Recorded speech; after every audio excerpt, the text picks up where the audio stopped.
Good morning, good afternoon, good evening, wherever you are in the world. And welcome to this special Tergar International program, Mahamudra, Revealing Our True Nature with Jetsun Khandro Rinpoche. My name is Beth Korchinski. I'm a Tergar staff member. And on behalf of my colleagues working in the background, thank you so much for joining us. More than 2,500 people from about 50 countries registered for this program, which is being held on the Tibetan festival day known as Chotrul Duchen, or the Day of Miracles. We're delighted you could be here with us today. And now I'd like to welcome Tergar instructor Cortland Dahl to come on to say a few words of introduction. Hi, Cortland. Thank you so much, Beth, and welcome, Khandro Rinpoche. It is a great honor to be here with you all and to welcome you to the Tergar community, Rinpoche. So I'll just say a few words for those of you who might be receiving teachings from Rinpoche for the first time. So Jetsun Khandro Rinpoche was born into a really remarkable family of illustrious meditators. Her father was the head of the Minderling lineage, which is one of the most important monasteries in Tibet and one of the most important lineages of kind of the larger Nyingma lineage, which is the most ancient lineage of Tibetan Buddhism. So she has not only been part of this kind of just steeped in meditation and Buddhist teachings from the time she was a young child, but actually this is an ancient lineage that goes back. In fact, there are a whole line of great female masters that go back to the very beginnings of this lineage and the 18th century, back to one of the most remarkable figures of the Nyingma lineage, a great master named Mingyur Palden. So this is an ancient lineage that goes back many, many hundreds of years. She was recognized by the 16th Karmapa as a tuku, or a reincarnate lama, and has really studied and practiced with some of the most remarkable teachers of the 20th century and the towering figures of Tibetan Buddhism. So this includes amazing teachers, most importantly, her father, Minderling Chichen Rinpoche, who is one of the great, great masters of the Nyingma lineage, but also Dilgo Khyentse Rinpoche, Taklung Tshito Rinpoche, Trulshik Rinpoche, Tenga Rinpoche, Toko Urgyen Rinpoche, just many of who we think of as just the great meditation masters of the last 100 years in this wonderful lineage. So in addition to that, she's been teaching around the world for decades.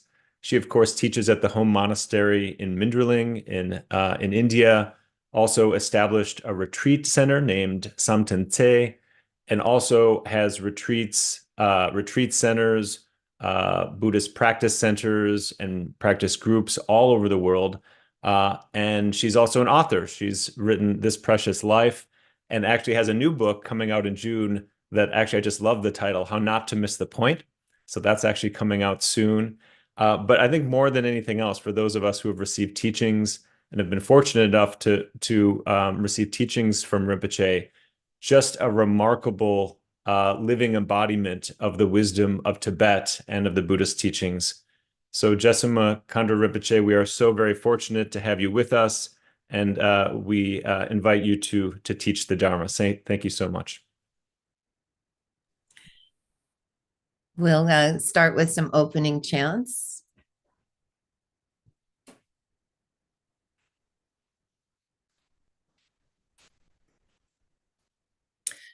Refuge and bodhicitta, twice in Tibetan, once in your own language. Sangye chudang tsoki chok nam la, jang chu bardu dakni kyap suchi, daki jin soki pe sunam ki, drola penchir sangye drupar shok. Sangye chudang tsoki chok nam la, jang chu bardu dakni kyap suchi, daki jin soki pe sunam ki, Drola Penchir Sangye Druparshok. In the Buddha, Dharma, and Supreme Assembly, I take refuge until enlightenment is achieved. May the merit of my generosity and other virtuous deeds lead to Buddhahood for the welfare of all beings. The four immeasurables, twice in Tibetan, once in your own language. Sam Chen Tam Che Dewa Dang Dewe Gyu Dang Den Par Gyur Chik Dugnal Dang Dugnal Gi Gyu Dang Dra War Gyur Chik Dugnal Me Pe Dewa Dam Pa Dang Me Dra War Gyur Chik Ni ring chak dang ni dang dra wei tang yom champola ne par gyur chik. Sam chen tam che de wa dang de wei gyu dang den par gyur chik. Dugnal dang dugnal gi gyu dang dra war gyur chik. Dugnal me pe de wa dam pa dang mi dral war gyur chik. Ni ring chak dang ni dang dral wei tang yom champola ne par gyur chik. May all sentient beings have happiness and its causes. May they be free from suffering and its causes. May they never be parted from sublime bliss, free from suffering. May they dwell in great equanimity, free from attachment and aversion to those near and far. Mandala offering, once in Tibetan, once in your own language. Zashi puchu juxing me tok tram, rirap ling jini de gyan padi, sangye jing du mikte pulwa yi, drokun nam dak jing la chu par shok. Sprinkling the earth with perfume and strewing it with flowers, adorning it with Mount Meru, the four continents, the sun and moon. I imagine this as a Buddha realm and offer it so all beings may enjoy this pure realm. Prayer to turn the wheel of Dharma, once in Tibetan, once in your own language. Sem chen nam ki sampadang, lo yi je drak chi ta war, che chung tun mong tek pa yi, chu ki kor lo kor du sol. In harmony with the different wishes and mindsets of sentient beings, please turn the wheel of Dharma, of the common, great, and lesser vehicles. Thank you, Rinpoche.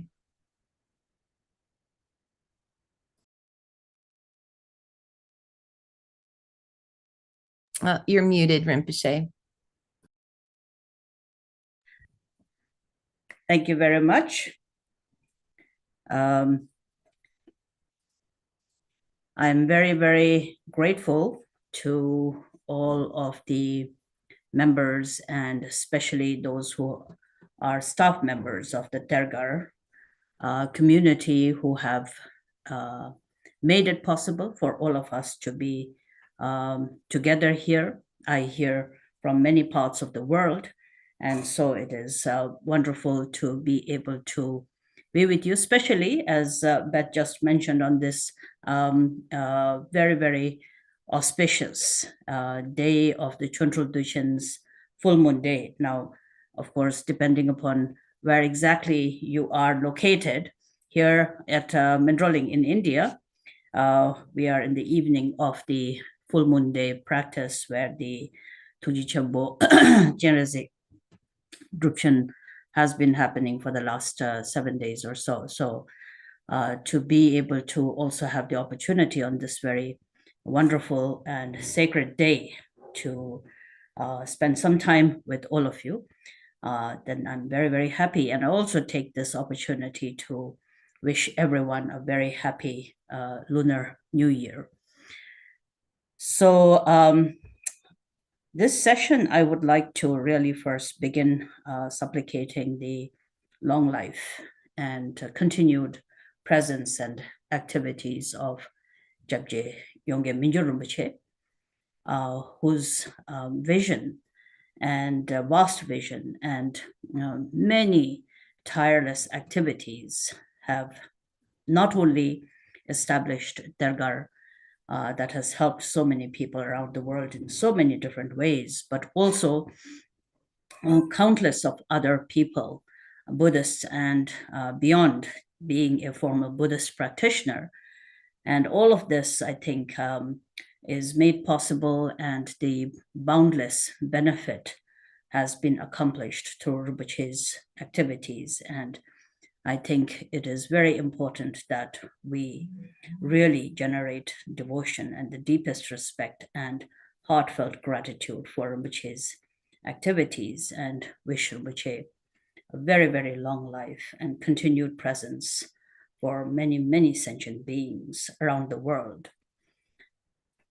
I think if we look at Buddha Dharma, and particularly if somebody has had the opportunity to study and meditate and understand Buddha Dharma, the Buddha's teachings, will undoubtedly recognize how important the principles, the qualities, and the teachings of Buddha Dharma are for human beings. And I don't necessarily mean it necessary for people to become a Buddhist to understand and benefit from the Buddhist teachings.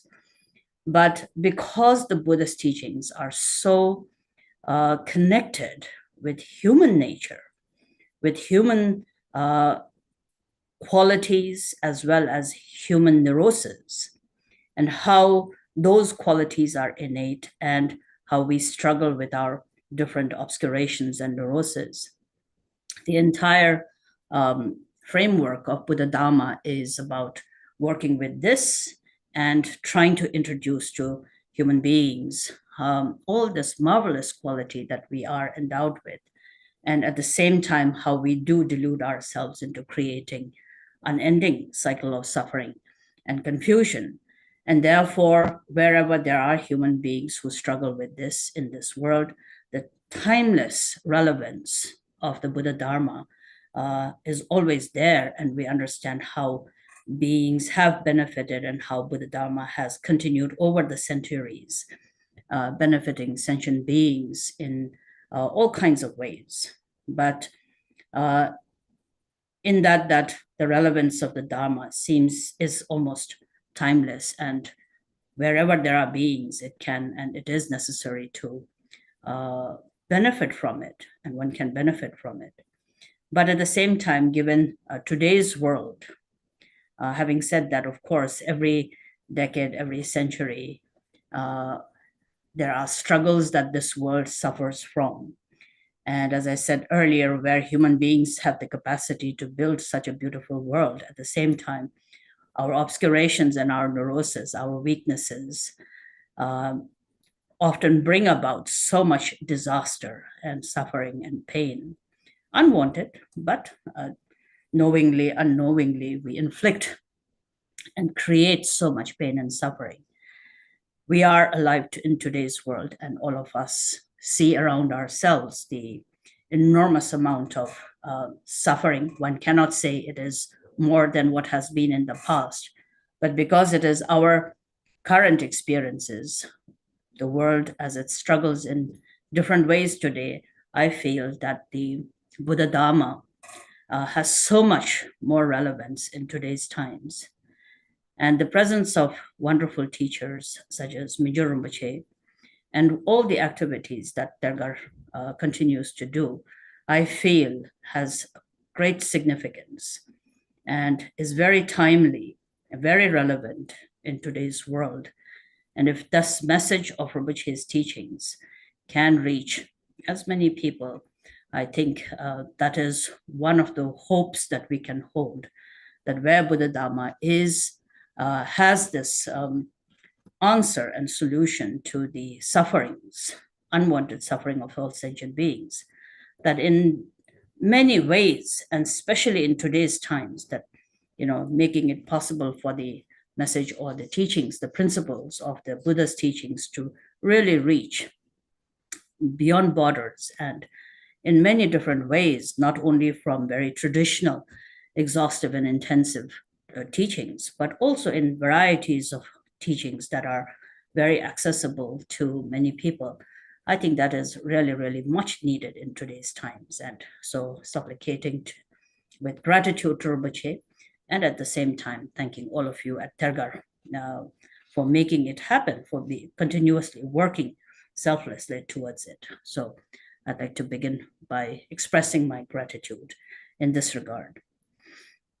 Then, of course, as we begin with this session, I'd like to encourage everyone to generate bodhicitta.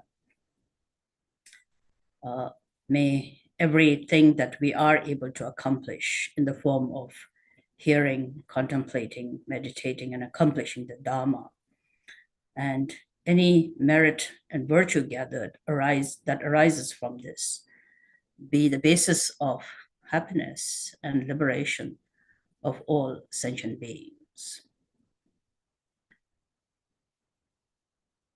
So generating bodhicitta, cultivating or arousing bodhicitta, as I'm sure many of you have done, and as we just did, even Beth just read through the 4 immeasurable supplications. And anyone who has studied Buddha Dharma understands and are familiar with the arousing of bodhicitta as being one that is very important. It is significant in that it sets and gives direction for any good activity or any activity that we are able to accomplish. So most of you are familiar with generating bodhicitta. Now, while that is a traditional way of beginning any activity, virtuous activity, by generating bodhicitta, secondly, it is very important that whatever Dharma activity particularly, or any good activity that we're able to accomplish, be given a right direction, because it's all about training your own mind. So arousing or letting the mind give rise to something virtuous, something that is a step forward to selfless empathy, selfless compassion, becomes very essential. From Mahayana teachings perspective, generation of bodhicitta is said to be that which holds boundless benefit. And since we ride the truth of cause and effect, karma, therefore, whatever actions we are engaged in, if the motivation is itself virtuous and kind and given the right direction towards really selflessness and selflessly hoping the happiness and liberation of others, then that any ordinary activity, or any good activity, or any ordinary activity is transformed into something that is in accord with the Dharma. So we all understand, we all in our various ways, whenever we hear the phrase arouse bodhicitta, cultivate bodhicitta, we all try to do it as best as we can. On the other hand, I think it is also very important to reflect upon one fact, is that whatever good thoughts that we are generating as bodhicitta, they are primarily, however, conceptual ideas, conceptual thoughts.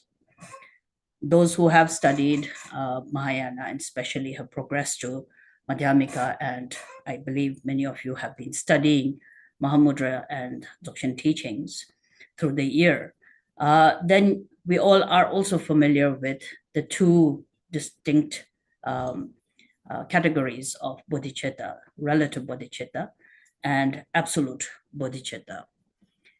So on the one hand, from what we have been speaking about, relative bodhicitta is fairly straightforward. It is something that we all feel very strongly connected to, where we consider just as vast and limitless as space, likewise inconceivable are the number of sentient beings, and understanding interdependence and karma and the karmic connections that we have with sentient beings, then we have this very strong sense of empathy and deep connection to all beings. And through the generation of examination, we understand that just as much as anyone, ourselves, oneself, wishes happiness and liberation, all sentient beings to whom we are very strongly connected to also wish the same. And therefore, relative bodhicitta is that which then connects us to a great sense of empathy and a very deep understanding of wishing to help sentient beings and alleviate their sufferings. Now, as I said earlier, these are all very positive ideas, positive thoughts. But on the other hand, if we were to ask, how about absolute bodhicitta? Is this conceptual, empathetic idea or a thought, wishing to help sentient beings, feeling deeply connected to sentient beings, wanting their happiness, wanting every sentient being to awaken and realize the ability to be free from suffering, may all obtain liberation, no matter how profound and genuinely good thoughts that we may be generating. From the absolute perspective or the definitive perspective, these, no matter how pure an idea they may be, are still conceptual thoughts. So therefore, they are not absolute bodhicitta. In that we can say, are there any pure good conceptual ideas of kindness and compassion, something that is really sympathetic and altruistic thought? Is this an aspect of our primordially indwelling spontaneous nature or the primordial indwelling Buddha nature? Is it really the same? Then the answer, as many of you who have studied the Vajrayana teachings, the Mahamudra teachings, the Madhyamika teachings, and so forth, will know that it is not. For those who are new, we speak about absolute bodhicitta, which is synonymous with fundamental nature or Buddha nature. Today's topic is Buddha nature, revealing our true nature, I think. So in that context, we are talking about something that is much more innate, much more natural, much more inherent and non-conceptual. So therefore, from the in that context, we can approach the topic with using bodhicitta as a subject. So relative bodhicitta, as I said, is with the notion of there being samsara, there being some suffering, there being karma, cause and effect, there being a cause of suffering and uprooting of the cause, and there being a cessation, stages of cessation.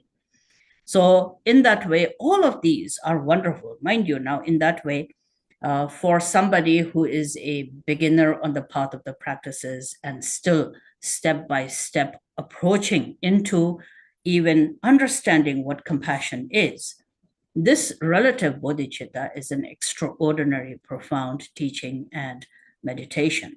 So by referring to relative bodhicitta as conceptual, it should not be misunderstood as being anything lesser. That's not what is meant. But the question does remain is, what is relative bodhicitta and how is it different from absolute bodhicitta? Now, in the context of absolute bodhicitta, then as we progress into the teachings of Mahayana and then progressively into Mahayana Madhyamika teachings, and then Mahamudra and Dzogchen teachings, the sacred Mantrayana teachings, and so forth, we are introduced to the idea of emptiness, the mahashunyata, the emptiness of self and the emptiness of phenomena. In that context of emptiness, the true nature is then referred to as being non-conceptual, transcending, a transcendent nature that is, as we say in Tibetan, beyond all elaborations, free of all elaborations, free of all extremes. Now, relative compassion, a good thought, a wish to be of help to another person, kindness, generosity, all of these, no matter how good they are still very much within the confines of mind, within the confines of emotional mind, and are ideas, they're thoughts, they're conceptual thoughts. So in that they are conceptual thoughts, they still have a subject, they still have an object and an action as a reality. Because of this, it is not beyond the limitations, beyond the framework of non-conceptual, of being conceptual. And so because of that, good actions, good thoughts, such as loving kindness, such as compassion, a relative compassion, has an extraordinary benefit for self and the others. But at the same time, it is still subject to karma. It is still subject to cause and effect. And therefore, there is an action, there is a result of the action. Since there is an action and a result of the action, it is still then again under the domain of time and change, transformation, and movement. So therefore, there are fruition as stages. There are stages where it is successful, where it is not successful. And so these remain within the very relative production or the relative manifestations. Now, if they are, therefore, relative bodhicitta, no matter how wonderful and beneficial it is, because it is still in conceptual, dualistic, still within the confines of the emotional mind, therefore, the benefit that is there to really bring happiness and liberation of sentient beings is still very limited. So the reach is limited. Its way of fruitioning is very much dependent upon other causes and conditions.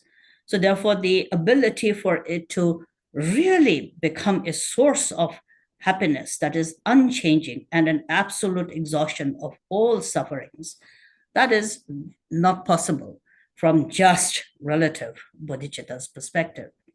And for that, therefore, the emphasis is in generating absolute bodhicitta. However, when we speak about absolute bodhicitta, because absolute bodhicitta is then referred to as discovering this absolute nature, the inherent primordial nature, that which is selfless, that which is shunyata, that which is free of all elaborations, or simply put, which is your own Buddha nature. Another way of saying it is absolute bodhicitta has no subjective mind that is producing a certain empathetic conceptual idea. Absolute bodhicitta is also not connected to or dependent upon a particular kind of an action. So another way to then explain that is absolute bodhicitta is often referred to as being bodhicitta. When we realize, now in the teachings of Mahayana and progressively into the Mahamudra teachings, one often hears this when we speak about the two approaches, mind-based approach and the wisdom-based approach. Mind-based approach is where mind, the emotional mind, is taken to the path. So in that way, the relative bodhicitta is very much spoken and taught to those whose capacity is still limited by really having strong idea or a connection or fixations, attachment to one's own mind. Now let's take all of us as an example. Let's take myself as an example. Even though we have studied a lot of Dharma and we have, sort of received many teachings about selflessness and emptiness, Nevertheless, there is this subtle clinging that we continually hold, giving importance to what we feel is our mind. So we say things like, I'm feeling sad, or I'm feeling happy. My mind is filled with gladness today, or my mind is confused. So all of these expressions come with that thought that there is a mind. Now, as common, ordinary sentient beings, all of us relate to mind, even though we may understand it philosophically. It is emptiness in nature, it cannot be found.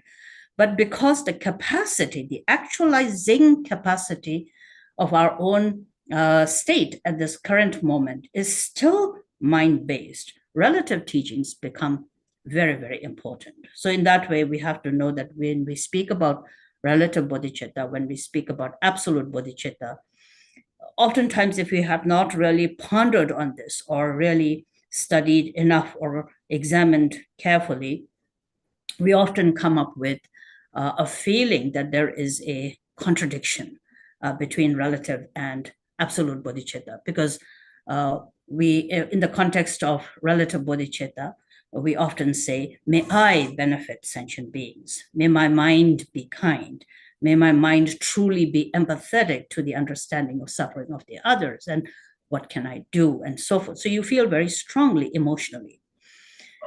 With absolute bodhicitta, generally in the teachings, you will, in Mahayana teachings, you will find that upon your own realization, upon the realization of your own primordially enlightened mind, that being the realization of the absolute bodhicitta, then it is only at that point that you can truly bring about the liberation and the benefit of sentient beings that is inexhaustible, that which is far-reaching, that which doesn't change, that which is not dependent, but that it is just able to reach to all sentient beings and bring about liberation to all sentient beings. So when we hear this, if you have just sort of heard it and not examined, then maybe it's sort of kept at that simple point. But sometimes when we really look at it, we may begin to wonder, how does it actually happen? How does my becoming enlightened bring about the liberation of all sentient beings? Because we feel there's a contradiction there. When we talk about freedom, absolute bodhicitta, and in that sense, realizing the innate primordial nature of mind, there has to be in that realization, freedom from all elaborations. So if there is completely no elaboration, nothing, no phenomena, no self as a real thing, then where is the benefit? Then which sentient beings do we actually benefit? Do we actually benefit? Then on the other hand, sometimes I have personally myself met quite a few times whenever we speak on this topic, practitioners who sometimes feel that the state of enlightenment and exhaustion, where you really see everything as illusory nature, and you see the emptiness nature of phenomena and the emptiness nature of self, and then that in that space, like vastness of the fundamental nature, if one were to just abide, sometimes people say, but that seems to be a very passive state, or that seems to be a rather selfish state, to say, oh, sentient beings are illusory and my liberation is real. So sometimes practitioners say, well, I think being a Buddha, becoming a Buddha, or aspiring for enlightenment is not something that I wish to do. I've had several friends who've said that to me. I would like to be a bodhisattva coming back to benefit sentient beings. And becoming enlightened seems to be a state of exhaustion. And so what happens to all the sentient beings? And it's sort of, there are these contradictions that we often feel between relative and the absolute bodhicitta. So it becomes, I think, very important to also from time to time realize that there are actually, it is no contradiction at all. because there are no contradictions, and it's easier to understand when we then see it from these two aspects of mind-based path and wisdom-based path.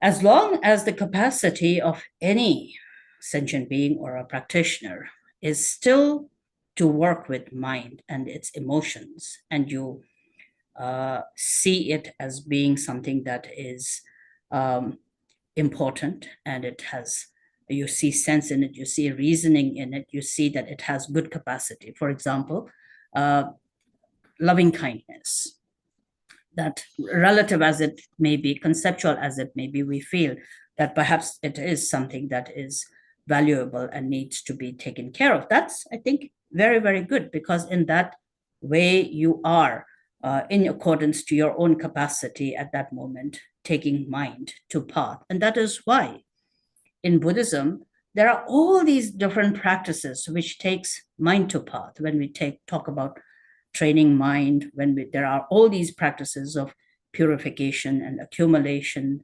virtue and abandoning of non-virtues, all of the other teachings, whether it is in the Hinayana, whether it is in the Mahayana or in the Vajrayana teachings, there are all these many different mind-based teachings, mind-based practices that slowly take this mind to the path and filter, sort of skimming away or removing, purifying all of the negativities, all of the impurities, all of the obscurations, and slowly trying to bring out the mind, state of the mind that is most closest to its nature, which then we call virtuous mind, pure mind. This is a path, mind-based path. Is it good? Of course it is extraordinarily good. But the downside of it is it's an extremely long path. And anything that takes very long, there's always the danger of setbacks. There's always the danger of obstacles. There is the danger of discontinuity. And most importantly, when we keep in mind impermanence, then takes a whole lifetime and more for mind to remove all of the impurities and the obscurations and then keep it constantly pure.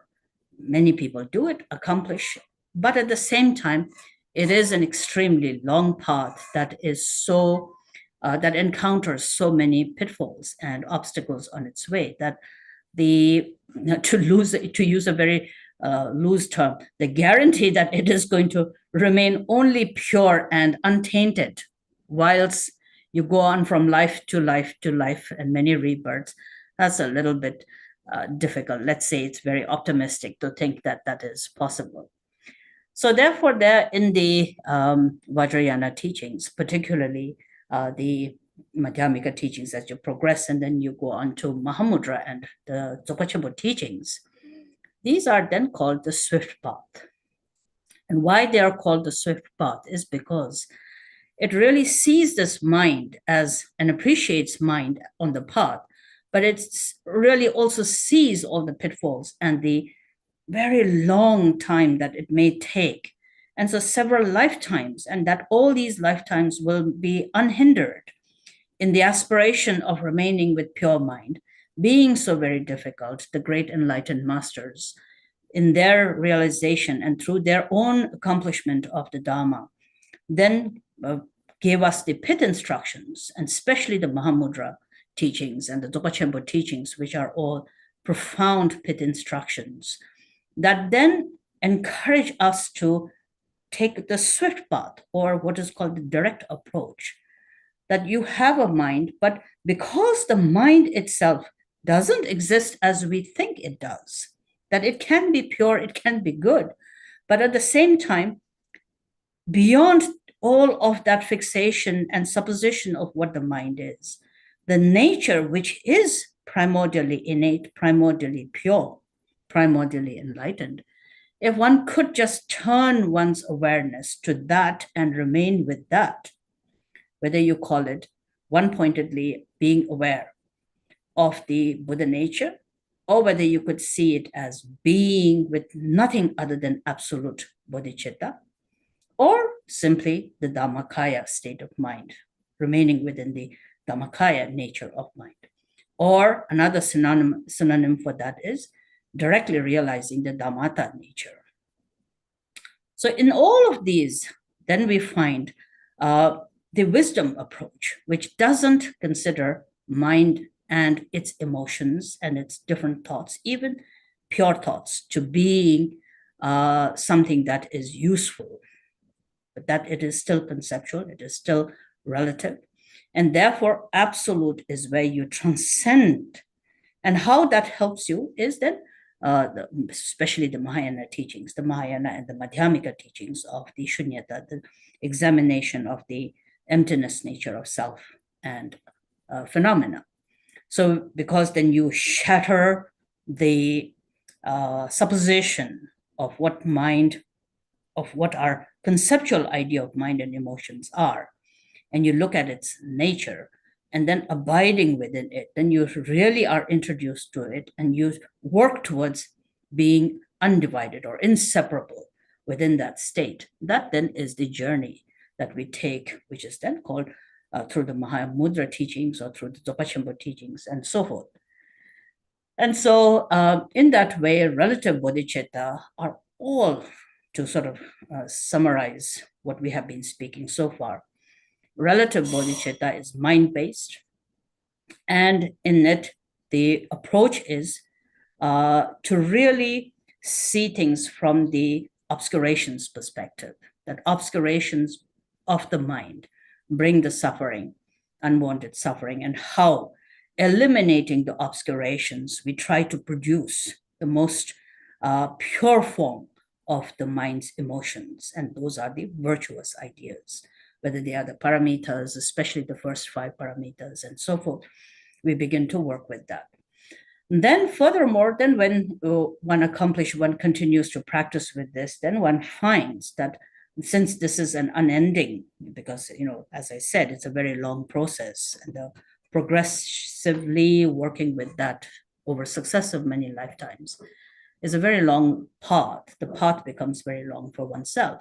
Therefore, then, the wisdom approach, which begins with understanding what the nature of mind is, especially the emptiness nature of mind is, one begins to then connect with the absolute bodhicitta teachings. One of the very interesting words that we often use in this context is the Tibetan word zhen. Shenshir nyingne tsawa. Shenshir nyingne tsawa literally is to have tsewa, to have compassion for zhen as in the others. From the relative teachings perspective, relative bodhicitta's perspective, when we talk about Shenshir nyingne tsawa, generating really compassionate thoughts for the benefit of others, for the zhen, the absolute bodhicitta's way of then translating or understanding the word zhen no longer becomes others as in other sentient beings. Zhen becomes the radiance of your own primordially pure mind.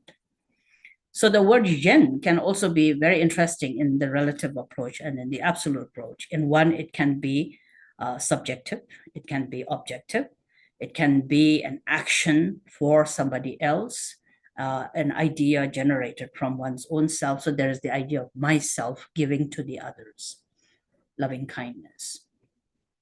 On the other hand, from an absolute perspective, is your own abiding one-pointedly within your own fundamental nature. From that ground itself, whatever manifests, that zhen, whatever manifests, the word manifest and zhen being again synonymous. So therefore, whatever manifests becomes nothing other than genuine goodness and a cause of genuine goodness for all sentient beings. Now, how is that actually functioning? How is it actually manifesting? And then that's a very simple and a very powerful example is just Shakyamuni himself. Now, Shakyamuni attained enlightenment, and he doesn't. Shakyamuni doesn't manifest as a being doing good for others in a very relative sense. So you don't really have incarnations of Shakyamuni Buddha so far. These days one never knows. But from a essential perspective, after enlightenment, then there is no sort of rebirth and so forth. So the Shakyamuni Buddha himself is not engaged in sort of bodhicitta activities, but there is no question about the Buddha's compassion still being felt by all sentient beings. If beings have within themselves the connection, the karma, and the connection of that karma to open to the awareness of the Buddha, then Shakyamuni Buddha's presence is very palpable in this moment, as you and I can experience. What is there in anything good that we have been able to understand or accomplish that is not, something that we have gotten from Shakyamuni Buddha? Not that he has been actively teaching still, not that you can see him, not that you have, you feel him, or not that you actually see his embodiment in the physical sense. But on the other hand, it is a very subtle radiance of that enlightened compassion that is pervasive, that is constant, that is timeless, that is without having to depend upon anything. It just is manifest at all times. That capacity of the enlightened mind of Shakyamuni Buddha is there within every sentient being. So it is in that way that there's this beautiful quote that I read from, I'm going to read from The Praise of the Vajra Mind, which says, it's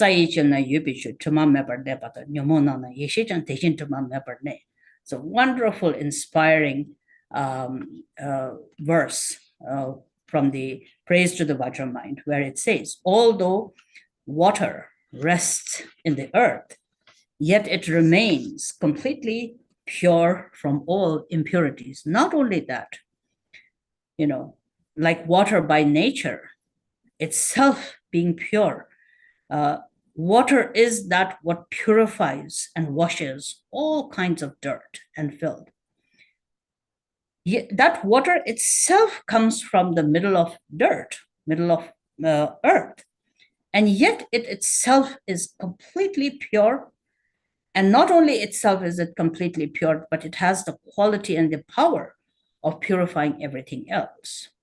Therefore, in the same way, as the Buddha said, like the pure water, our fundamental pure awareness, whether we call it alaya, whether we call it Dhammata nature, whether we call it Rigpa, whether we call it Buddha nature or primordial nature, the essence, this Buddha essence, is inherent of all sentient beings.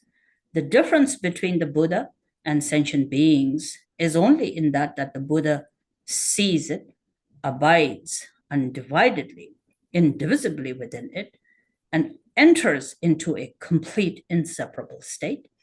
Here we have that capacity inherent of our own selves that is called the Buddha nature. And yet we have the obscurations. Oh, I, my mind. Oh, me. Oh, you, the duality.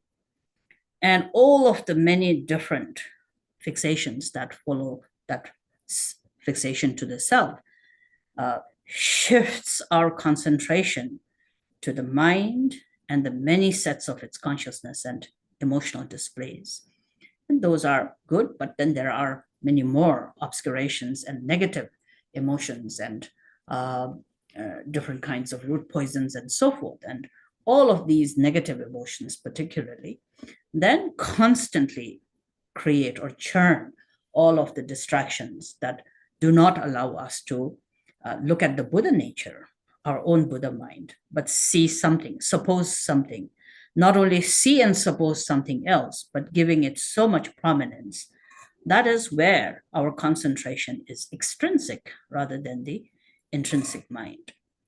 So therefore, it is in that way, it is important that the absolute bodhicitta or the teachings of Mahamudra and Zopa Champo and all of the Vajrayana teachings that we are receiving, to really understand that if at the heart, if you truly wish to find happiness and freedom from suffering, and if you really believe you have an empathetic attitude that really wishes sentient beings to be free from suffering and obtain liberation, absolute liberation, the key to that is only in the realization of your own fundamental nature, your own Buddha nature.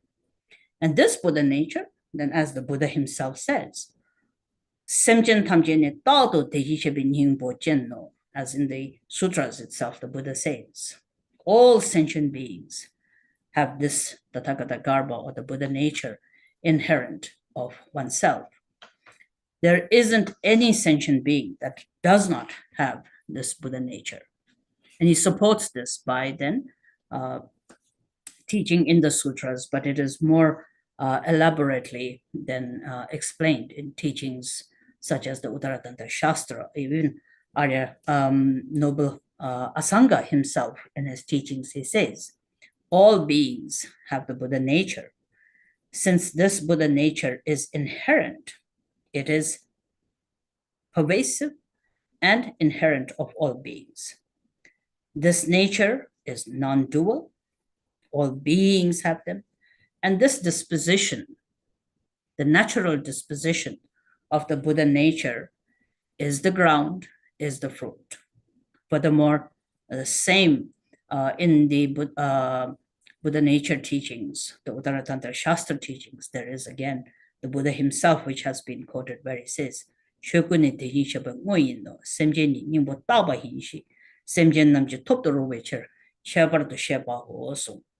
three reasonings. Now, there are elaborate teachings. You can then put, I think there are many categories of examination, but summarization, you can say, three main points, whether Shakyamuni Buddha's teachings, whether Arya Maitreya's teachings, whether Arya Asanga's teachings, Noble Asanga's teachings, all of these generally point to three main factors: pervasive, non-dual, and inherent, being three examining points, which then all emphasize the one crucial point, that this enlightened nature is inherent of all beings. Recognizing of that itself is the ultimate bodhicitta. It is the absolute bodhicitta. It is in that there is cessation. It is in that there is liberation. It is in that there is enlightenment. So in the beginning, the first examination is pervasive. So Buddha nature is pervasive in all sentient beings. Now, even when we study Mahamudra teachings or the Zopa Champo teachings, sometimes we hear the word ground, path, and fruition. Now, from the perspective of ground, when we speak about ground, we are speaking about this pervasive nature.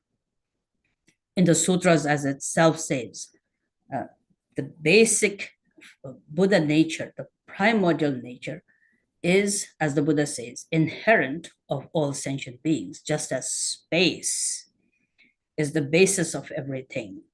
The primordially enlightened mind, or the Buddha nature, is the basis of all sentient beings.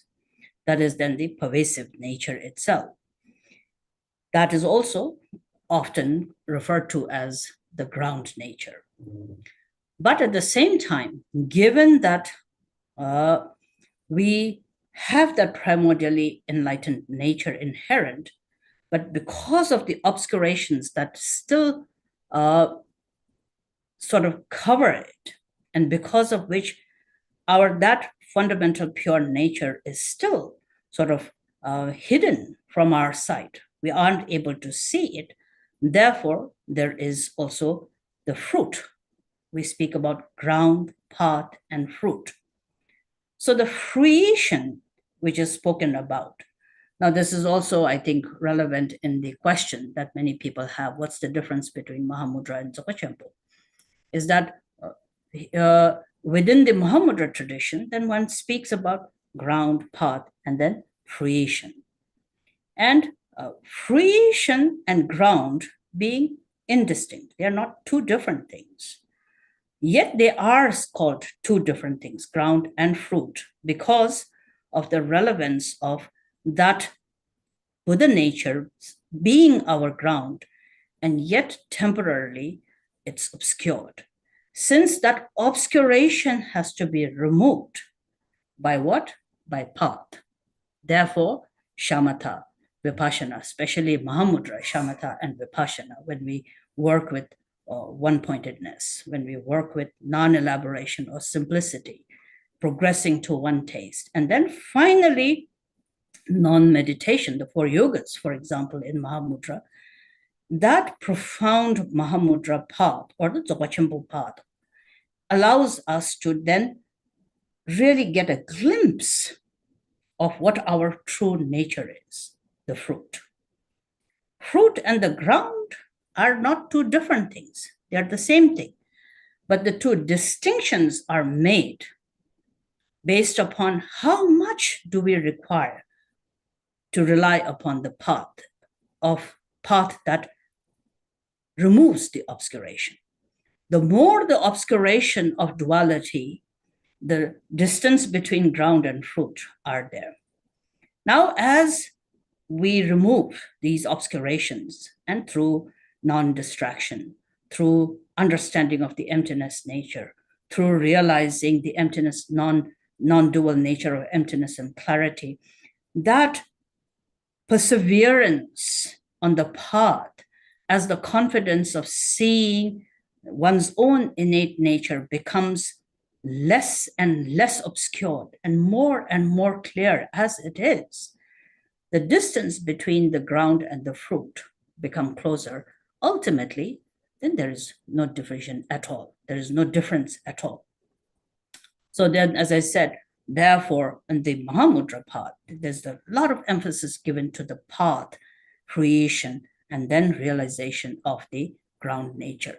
In Dzogchen Khenpo, it is about directly seeing the ground nature.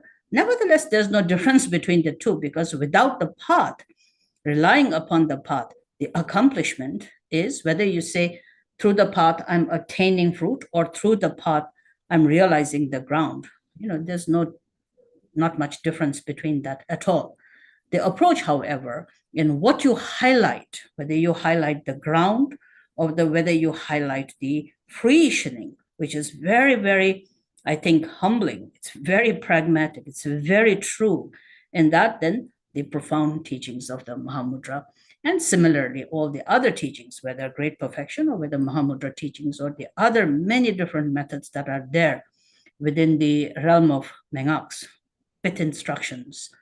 Then what happens is the obscurations, as they are eliminated, the nature becomes more and more what you're able to abide with. This is then basically what we refer to as shamatha, Mahamudra shamatha, of one-pointedness remaining until they draw the simplicity or the non-elaboration of the true, innate, pervasive Buddha nature, the Buddha's own mind and my own mind being absolutely, same, that is then directly realized, which is the second point, non-dual.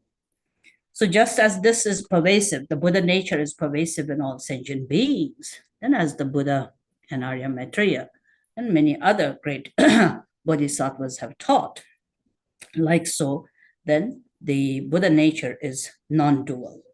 It is inherent of all sentient beings, pervasively there.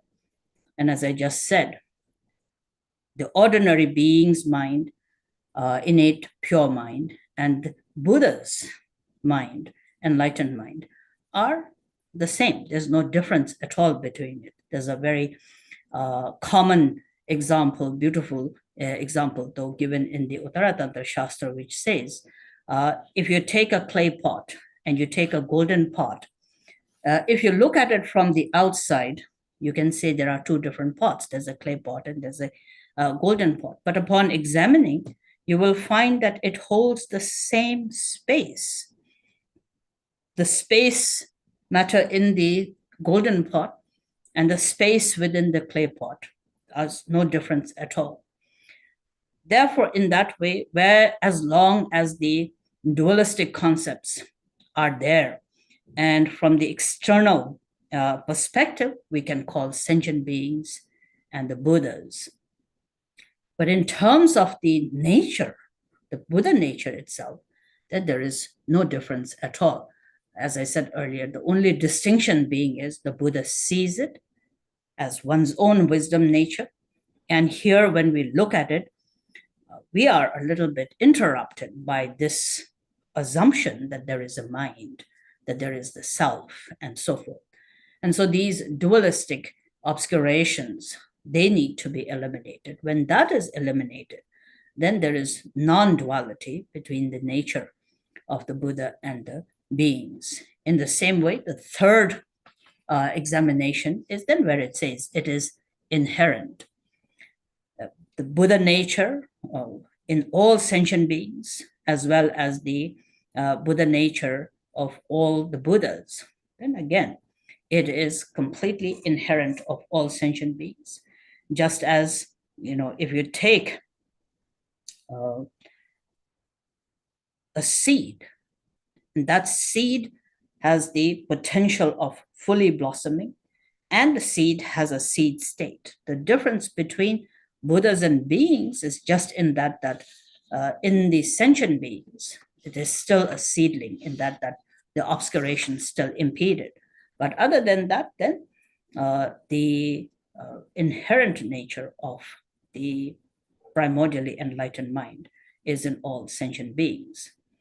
This is then often referred to as the discovering of the natural disposition in sentient beings. And so therefore, when we begin to understand this potential, innate potential within our own mind, beyond being just the mind, a group of different sets of consciousnesses, if we look at its nature beyond our dualistic ideas of what we feel mind is.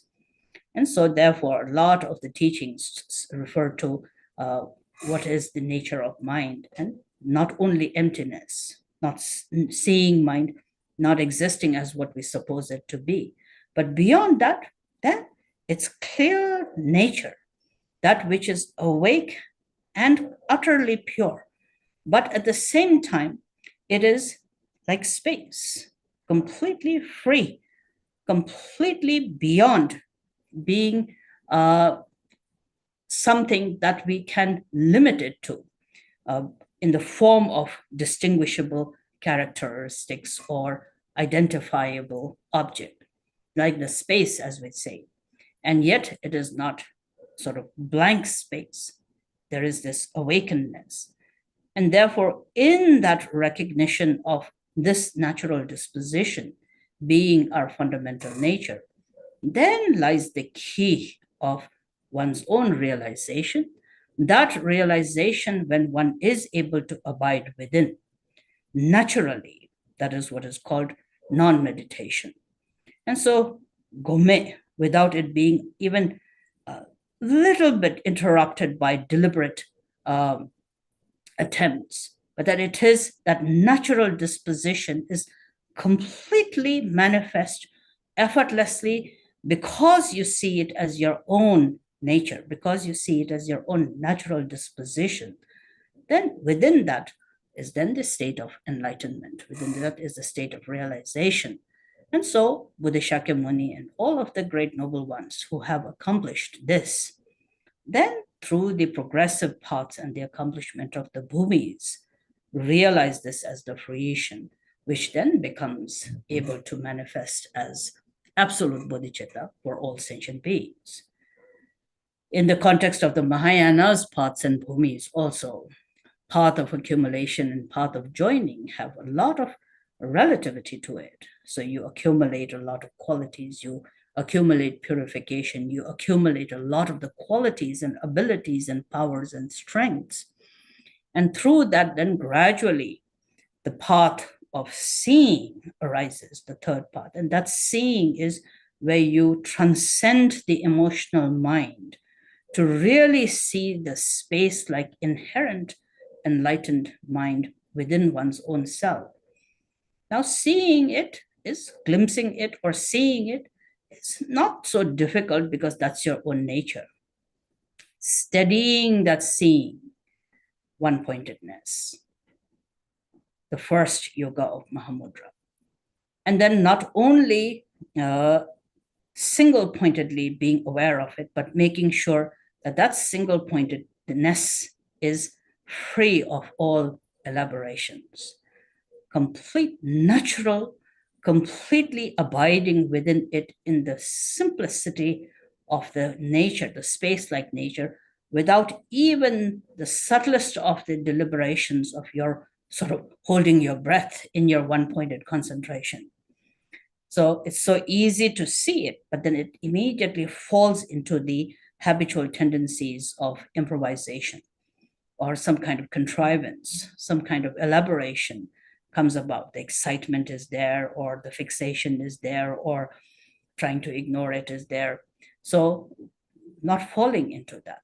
So simplicity or turtle is non-elaboration, that within that absolute natural spaciousness, naturally abiding, wherein there is the ability to be beyond habitual influence and impulses of any discrimination, one taste, that there is nothing to fixate and grasp to.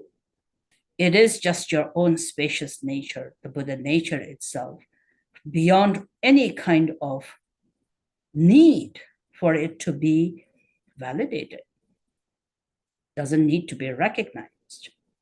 And here I think one of the biggest struggles we will have, maybe others don't have it, I have it, is your being a religious person will, I think, often create a lot of problem over here because, we try to say we are non-theistic or that as Buddhists we are non-theistic, but we never realize how, without sounding, I need to be very clear that I'm not disrespecting religion or being spiritual. This is what we Buddhists do as well. But on the other hand, the culture of being spiritual and the culture of religion is so very, for someone like me, a traditionalist, it's so easy. So what I mean is, during that state of completely resting without any distraction within the natural spaciousness, when your mind does abide within the simplicity of one taste, sort of one taste, there's a little bit of excitement that comes. Oh, this is what the Buddha felt, or this is what Guru Rinpoche taught, or this is what the Telopa was talking about, or this is what Marba and Mila have written about, or this is what my teacher meant. So one can't often avoid, unless one is really able to be a sincere practitioner, one can't avoid being, sort of excited about this situation. So this is often, I think, the sort of the result of having wanted it, the ambition of enlightenment. So that takes a while, I think, in my case at least, it takes a while to sort of just calm down a little bit in that, knowing that if it's your natural disposition, it is your natural disposition. How excited should you be in finding your own self? And so therefore, in that sense of complete non-elaboration, one taste requires one to be very careful in that there is not even the subtlest of any discrimination that is made.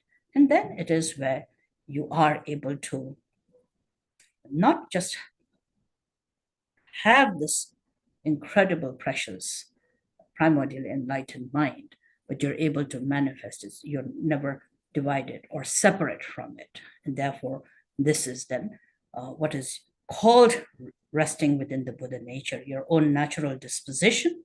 In a very secular way, you can say it's your natural disposition. If it makes it feel better because you're a Buddhist, it is called the Buddha nature or the enlightened nature, but it is the absolute bodhicitta. And the difference between that is you no longer have to do compassion or to do Dharma or to do Buddhism. You become, you are. So that is called the difference between relative bodhicitta being doing compassion, as absolute bodhicitta is being compassionate. Since it is your natural disposition, if you're really true to that absolute nature within one's own self, and through training, obviously, because we have so many lifetimes of habitual patterns and our clinging and grasping to all the different kinds of obscurations being so very strong. Therefore, to eliminate that habitual impulse, a path becomes very important, and the path and the discipline and perseverance on the path are all very relevant. The examples of the great Mahamudra Mahasiddhas and great masters who have, gone through all the rigors and the discipline and the practices, those examples are there for us to read and be inspired. But what do you find from that is the extraordinary humility of their mind to rely upon the path and to be sincere and diligent and persevere on the path through which the fruition of realizing your ground nature becomes possible, becomes evident, it becomes your natural disposition. Their example is for us to follow. Therefore, indeed, absolute bodhicitta, the Buddha nature, is your natural disposition. You are primordially enlightened. And yet, for as long as our romance with our emotional mind becomes still important, we have to all rely upon the path. And that path and the disciplines and the different teachings that are on the path, they are called skillful methods. And they are truly, absolutely skillful methods, because through all the various unique skillful means and methods, each one of us then have the capacity to not only be holders of the Buddha nature, but to accomplish it within one lifetime. So I think that is what we are all trying to accomplish. And particularly for those of you who are from Tergar, I have understood that you have been studying Telopa's teachings as well as all of the other teachings of the Mahamudra. And the very core essence of that is what we have just spoken about. It is important to study them. But in today's times, I think the tendency to think and learn something and understand the aspect of ground and fruit from a long distance. But the perseverance on the path may be a little bit an area where everybody needs to be more dedicated and diligent about. So the Mahamudra path is, very, very much, Dubju Tenpa is all about accomplishment of the path, to really sit shamatha, to be able to really go beyond into seeing the vision of Vipassana, Laptong, and then opening the door of your own mind to your own natural disposition, and to understand that that profound enlightenment is nowhere other than within one's own self.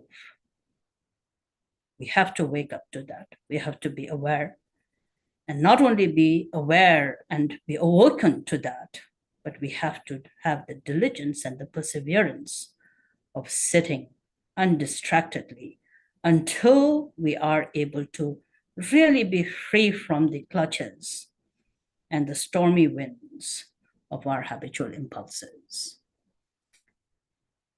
So I think I'll stop here, and most of the things that we have been speaking about are things you have heard many times, read many times, and already know about it. And I think what is left is to accomplish it. So keep going and work hard and be diligent in your practice and understand how fortunate we are all to be blessed by the presence of many great teachers. And may your path therefore be blessed and without any obstacles in this coming year. Thank you so much, Rinpoche, for your wisdom and your encouragement. We appreciate it so much. I think we have time for a couple of questions, if that's okay with you.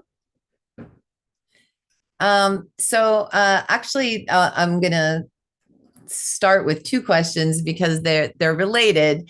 The first one says, thank you, Rinpoche. Your presentation is rich and full. I've been practicing with Tergar programs for several years since I'm older, and I want to do whatever is most significant due to not having many years of practice left that others may have. I'd like to know if there are one or two practices I should emphasize in Mahamudra. And then another person asks, what is the most essential way to practice Mahamudra? I don't think, of course, time and the reality of impermanence being there. And there are, of course, very practical reasons why we feel at a certain age or a certain stage of our life, we feel that we have this need to sort of condense everything or bring everything down to the most fundamental points. On the other hand, I think long time, if one has to practice, is not that important as much as is eliminating, and if not eliminating, then at least reducing the numerous distractions that one may succumb to usually. So I think it's really about prioritizing. And if you really eliminate many things that you usually get distracted by, and instead of that, you bring yourself to the cushion and meditate, then that's what's, I think, more important. One may live 100 years and be busy and distracted for 99 years or more, or one may have 10 years and be less distracted. Then you have to do the math yourself to see which is going to be more helpful. Now, of course, on the other hand, it's very difficult to say this and this one is the most important. But since we're speaking about Mahamudra here, even in the Mahamudra, for example, the 4 yogas, it's very sequential. It's, we talk about one-pointedness and non-elaboration of simplicity, one taste and non-meditation. Although they are sort of given in that kind of a sequence from the perspective of path to fruition. Nevertheless, the beginning always is one-pointedness. If you ask me what is the very crucial practice that is very beneficial, I would really say working with a lot of pith instructions on the nature of mind. Given today's times, I think I am somebody who comes from a background where I really emphasize Vajrayana practices, Mahayana and Vajrayana, particularly the methods of Vajrayana practices. These are very important. But in situations where we are sort of unable to really go through the very complicated and extensive methods of Vajrayana practices, then receiving pith instructions from the Guru on the nature of mind, and then really working with just looking at the nature of mind practice is very good. So I think that's probably one thing is to try. First thing is always get pointing out or a direct nature of mind teaching from your Guru, and then stay with that and just streamline all of the instructions you receive to support this very thing. And then to be diligent in that is very good. This is also very much in tune with the Shamatha and Vipassana teachings of the Mahamudra teachings. This is also something that's very good.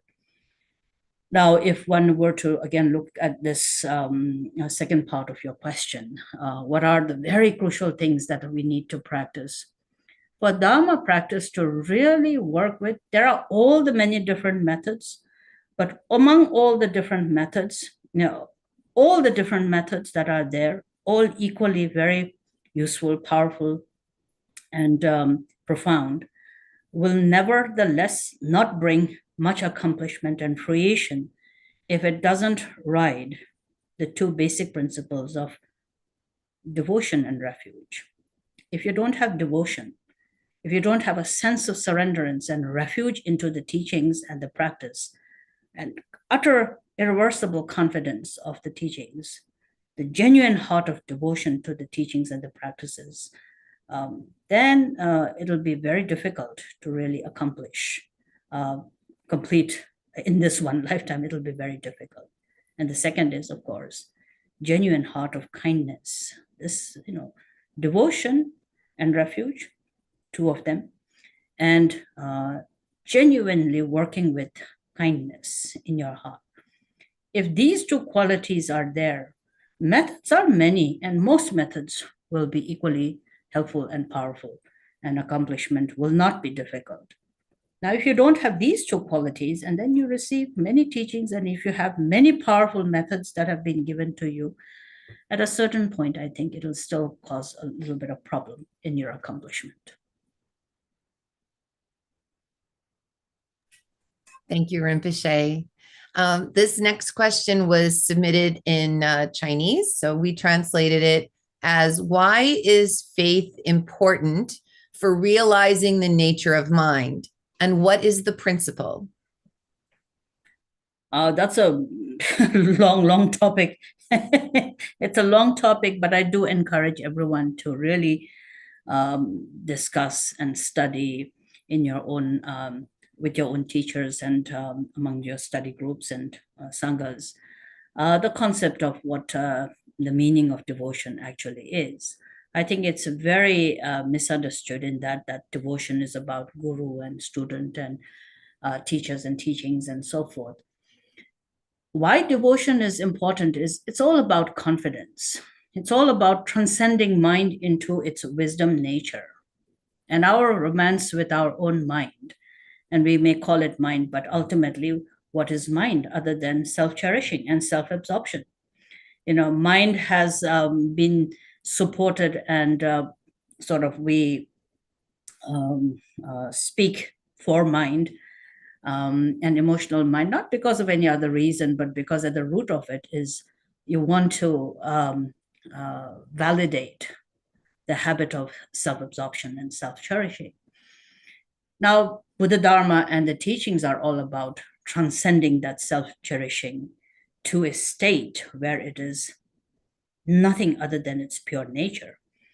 Now, it sounds nice, all these, transcending emotional mind or transcending obscured mind and being able to realize the Buddha nature, as good and pleasant as it sounds. But the reality of it is, and especially if you start working on it, you will find the struggle that you will meet with is you don't want to eliminate all of that self-cherishing. Some self-cherishing is, we really want to keep. And when the transcendence requires you to really let go of even those subtler fixations and self-cherishing tendencies or self-absorption, then it requires tremendous courage, tremendous confidence in taking that leap. And devotion and a sense of refuge becomes the only anchor that supports you at that time. And the fear that you feel about having to take that leap from a habitual, many countless lifetimes of having lived with this self-cherishing mind to transcending of self. So there's a difference between philosophy of selflessness and actualization of selflessness. And what will support you in that is confidence. And what confidence? Confidence in the truth. Ultimately, it's not about the teacher or the teachings of the Buddha or the Dharma. It's about the truth of the wisdom. And where that comes from, of course, is not separate. So therefore, faith is very, very important. But it's not necessary for one to feel that faith is asking or taking some freedom from you. In the beginning stages, that's not there. Of course, in the ultimate, what it is taking it's not being taken by someone.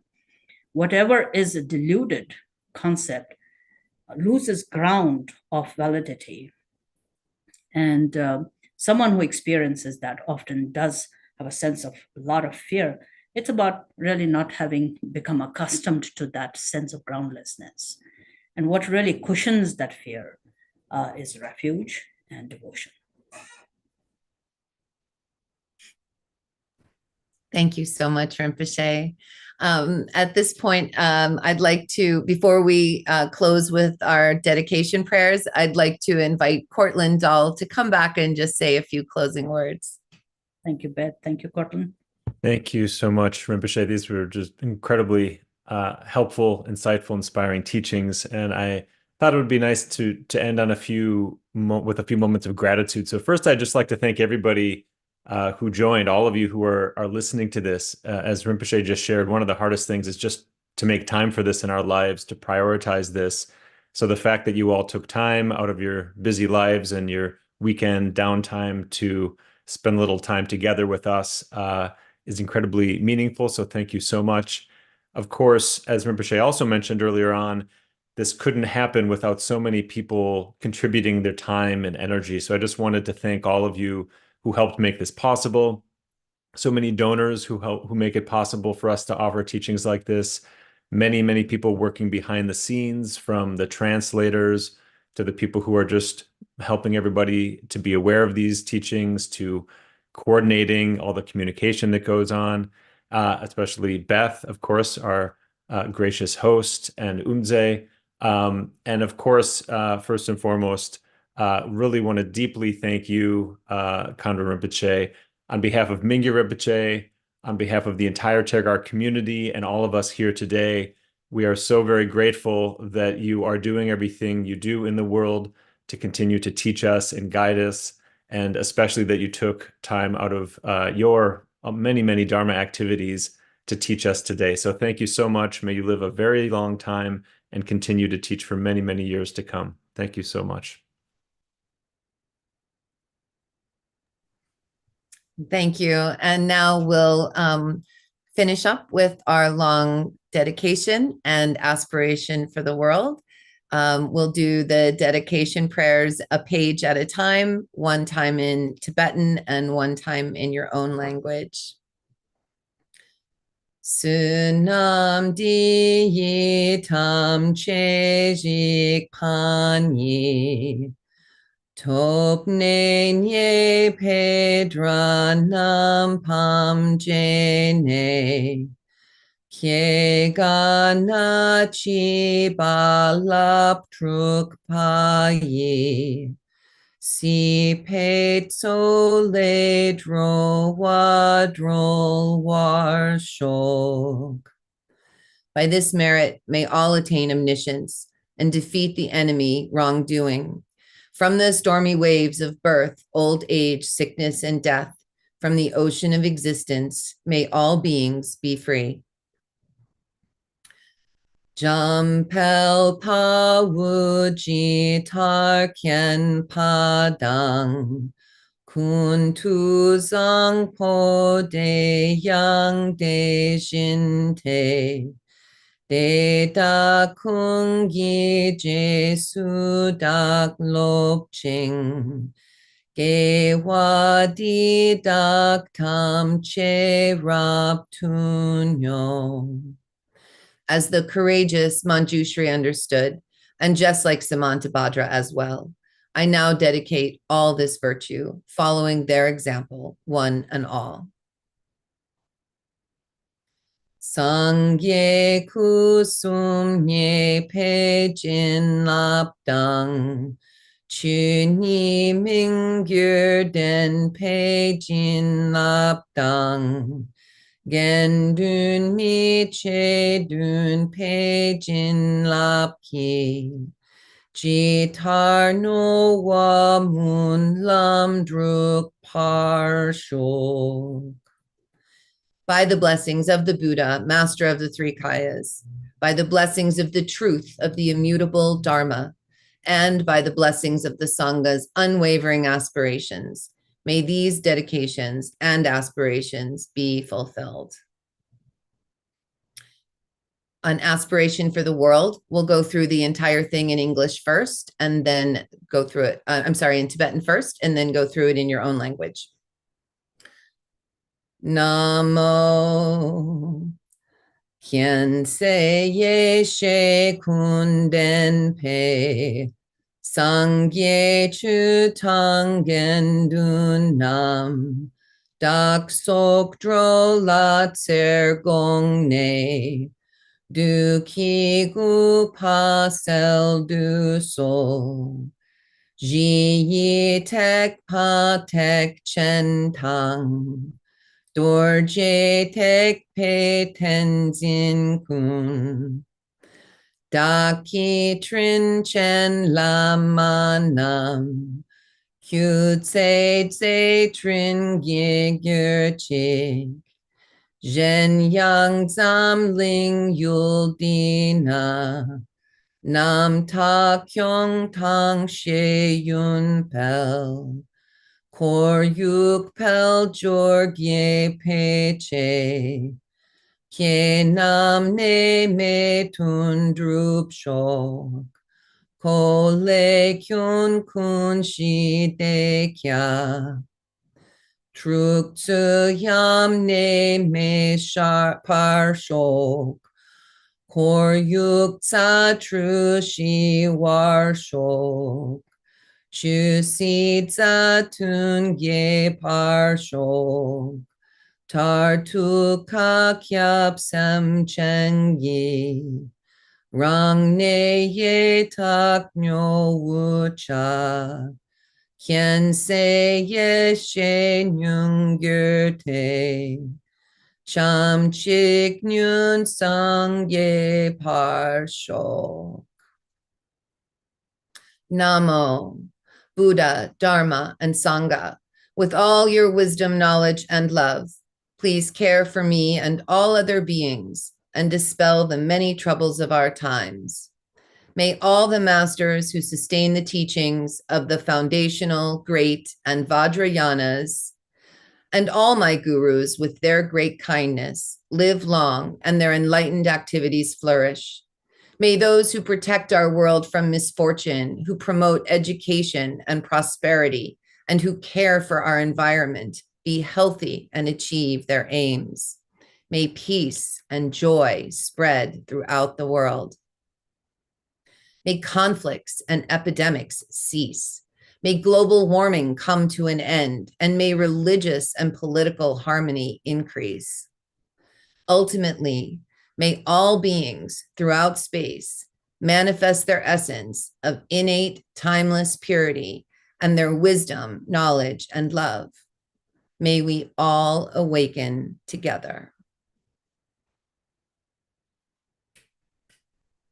Thank you so much, everyone, for joining us today and for practicing with us and learning with us. We're so happy that you were here. And we have just a couple of announcements to make about some activities happening within Tergar. So we're going to share some slides. We have some wonderful events coming up, both online and in person with Mingyur Rinpoche, that will help deepen your understanding of these Mahamudra teachings and integrate them into everyday life. On March 15th through 17th, Mingyur Rinpoche will lead a weekend online retreat on how to apply the Mahamudra teachings throughout the bardos, or intermediate states of living and dying. These bardos are powerful opportunities to awaken, and Rinpoche's guidance during these transitions will be incredibly helpful. You can register at events.tergar.org. Next slide, please. As you may have heard, Mingyur Rinpoche will not be traveling outside of Nepal and India in 2024. But fortunately, he is offering numerous teachings and retreats at his home monastery, Tergar Usuling, in Kathmandu, Nepal, this summer. For those looking to begin the path of liberation or continue to deepen their Buddhist practice and study, Rinpoche will offer in-person teachings on Mahamudra and Dzogchen, including the beginning of a multi-year series on Dorje Drolo, teachings that are particularly helpful during challenging times and unique to Rinpoche's personal lineage. To make traveling to Kathmandu easier, we have scheduled several webinars on travel tips and what to expect when visiting Kathmandu. You can register your interest and find out more helpful information at tergar.org/Kathmandu 2024. Next slide, please. And finally, if you're not yet a subscriber, we highly recommend you join Vajrayana Online. The site now features over 20 courses on Buddhist teachings under the guidance of Mingyur Rinpoche and our wonderful Tergar guides. Courses regularly feature small groups, live practice sessions, heart-to-heart sessions with Tim Olmsted, a wonderful community forum, and the ability to schedule interviews with our instructors to gain further clarity on the teachings and check in on your practice. Visit learning.tergar.org to subscribe or receive a free trial. So that's it for us. On behalf of my colleagues in the background here, Koji, Lexi, Francisca, and Christine, and thank you once again to Cortland Dahl, and especially to, I almost forgot, our myriad of translators helping everyone be able to understand these teachings. And again, our deepest gratitude to Khandro Rinpoche for sharing her wisdom with us today. So thank you once again for being part of this event. We look forward to seeing you at another time. Bye-bye.